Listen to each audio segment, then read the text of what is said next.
Welcome back to the channel. In this video, I'm going to explain the difference between Meta Business Suite and Ads Manager.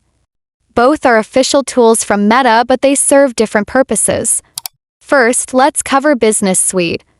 Meta Business Suite is an all-in-one management tool for businesses that use Facebook and Instagram.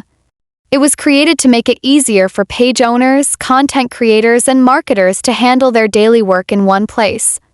Inside Business Suite, you can create and schedule posts and stories for both Facebook and Instagram, which means you don't need to post manually every day. Now let's move to Ads Manager, which is very different. Ads Manager is Meta's dedicated platform for advertising. With Ads Manager, you can design ads for Facebook, Instagram, Messenger, and Audience Network. Gives you advanced targeting options so you can choose your audience based on demographics, interests, behaviors, or even custom audiences. You also have full control over your budget and bidding strategies, deciding how much to spend and how Meta optimizes your campaigns. And that's it. If this breakdown helped you, make sure to like the video, subscribe to the channel, and hit the bell icon so you don't miss future guides.